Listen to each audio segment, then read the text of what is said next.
Halo guys, gue Gufta. Di video ini gue bakal ngasih tahu kalian bagaimana cara kita mendapatkan cinematic look di dalam video kita. Let's go.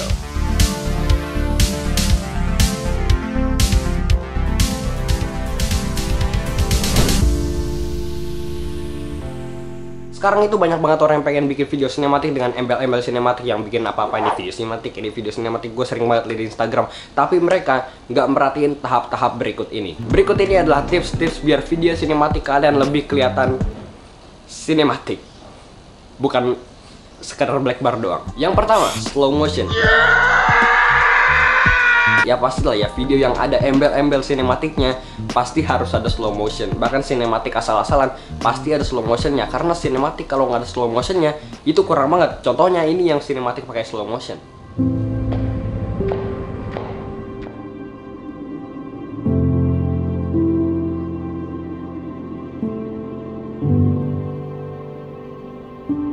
Ini yang nggak pakai slow motion.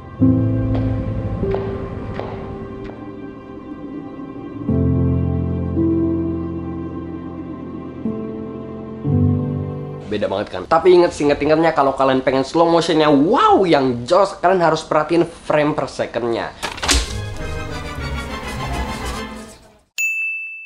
Frame per second adalah berapa frame atau berapa foto yang diambil dari kamera kalian setiap detiknya. Misalnya gue pakai 60 frame per second di video gue, berarti kamera gue ngambil 60 foto atau 60 frame di setiap detiknya. Kriteria slow motion yang bagus itu setahu gue 60 frame per second, paling rendah 60 frame per second. Banyak banget orang yang patah-patah pas bikin slow motion di videonya, mungkin karena mereka pakai di bawah 60 frame per second. Bisa jadi mereka pakai 30 frame per second, 24 frame per second. Memang sinematik itu disaranin 24 frame per second. Bahkan waktu itu gue liat di YouTube behind the scenes Suicide Squad, mereka ngerekamnya pakai 24 frame per second. What? Helping Jared create that character, I kind of had a... Betapa noobnya gua baru tahu kalau ngerekam di film-film bioskop itu 24 frame per second. Gua nggak nyangka banget, men. Tapi jangan sampai footage 24 frame per second kalian dijadiin slow motion. Hasilnya jadi kayak gini.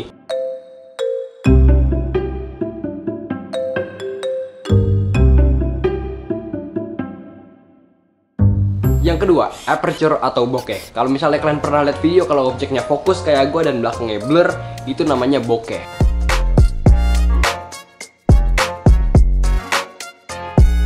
Kalau kita punya footage atau video yang bokeh yang belakangnya blur tapi objeknya fokus, itu feel-nya bakal beda, kayak lebih berasa sinematik gitu. Jadi bagaimana cara kita ngedapetin footage bokeh? Ya jawabannya beli lensa prime atau lensa fix.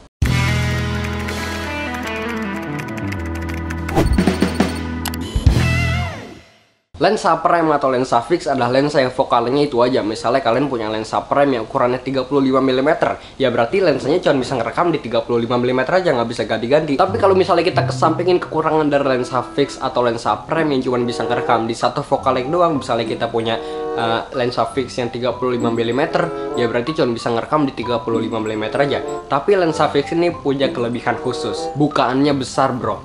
Kalau kalian mau ngeliat seberapa bokeh lensa kalian bisa ngeliat di f number lensa kalian, kayak f1,8, f3,5, f2,8.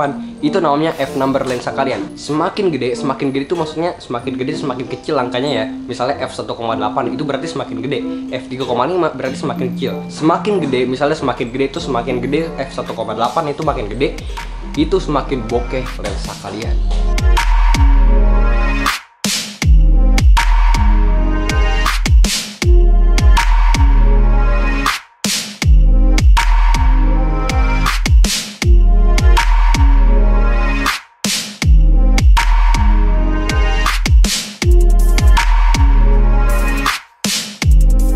Tapi gimana kalau kalian nggak punya lensa fix? Sebenarnya kalian bisa pakai trik ini, namanya trik zoom. Trik zooming ini biasanya dipakai orang yang punya lensa kit tapi nggak punya lensa fix. Jadi mereka ngezoom lensanya biar blurnya lebih kelihatan. Misalkan ini footage 16 mm, kelihatan fokus semua kan, backgroundnya pun kelihatan fokus. Tapi coba kalau kita zoom kameranya ke 50 mm. Wadaw, ada blurnya kan? Ya emang nggak seblur lensa fix sih, tapi setidaknya ada blurnya bro. Tapi gue saranin kalau emang kalian pengen bokeh yang proper, bokeh yang beneran, gue saranin emang beli lensa fix atau enggak lensa zoom juga boleh yang f2,8 tapi yang bokehnya mantap. Tapi gue saranin kalau kalian suka bokeh, mendingan beli lensa fix sih. Dan tips yang terakhir, color grading. Color grading untuk sekarang menurut gue adalah hal yang penting untuk segala yang berbau-bau sinematik. Karena kalau misalnya video nggak ada color gradingnya, kayak ada yang kurang gitu. Gue saranin bagi kalian yang videonya pengen kelihatan lebih sinematik atau dramatis, gue saranin kalian pakai teknik color grading. Karena kalau pakai color grading, videonya ya kelihatan beda aja. Ngubah video kalian tadinya di kayak gini,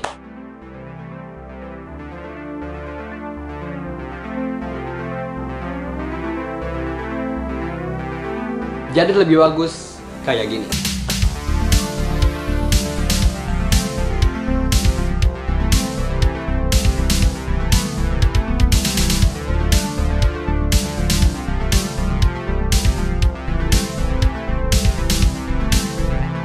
Kalian bisa nge-color grade video kalian di banyak aplikasi, ada bisa Premiere Pro, bisa 3D Light Color, atau si Adobe Lightroom, ada banyak. Tapi gue saranin banget bagi kalian yang masih belajar color grading, jangan keseringan pakai LUT, karena itu ngebuat sifat santuy kalian malah menjadi over santuy gitu. Sekarang itu banyak yang namanya LUT, dia itu kayak preset. Jadi kalau kalian download LUT itu, kalian tinggal insert ke video kalian dan langsung ke color grade video kalian. Jadi kayak profesional gitu.